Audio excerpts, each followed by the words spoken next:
insurance is very unique to Florida because we have a hazard policy, which most of the country has hazard policy, protects you throughout the year. Um, but then we also have a wind policy, so that protects you during hurricanes. Yes, in Florida we have hurricanes. It's for a number of months every year. It's the price to pay to live in paradise. So we protect our homes, and so within having that, your home can have varying traits.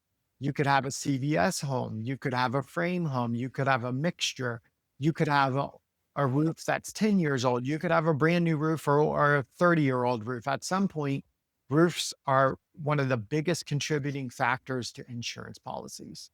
So, just putting that in perspective, if someone buys a $600,000 single family home in in our area, that policy, my guess as a plus minus would be $350 a month for insurance.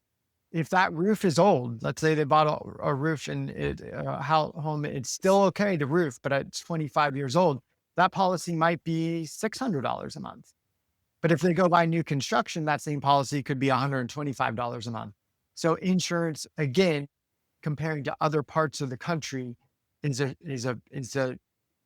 first or second biggest difference when you come to the state of Florida.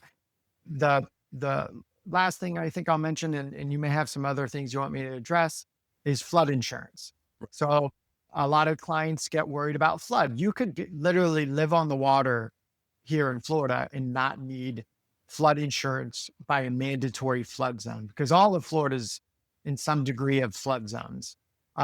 It's just a matter of, are you in a mandatory flood insurance if you have a mortgage? So very few, I would say out of, let's say 20 clients that close on a purchase, one or two, so 10% might be in a flood zone. And again, I've closed homes right on the intercoastal, no flood insurance needed. And I've closed a home, 5 miles inland. And because it's low laying, we needed flood insurance. Got it. Now, would the cost of insurance, right? I think is a cost that a lot of people underestimate when they come here. Would you agree with that? 100%.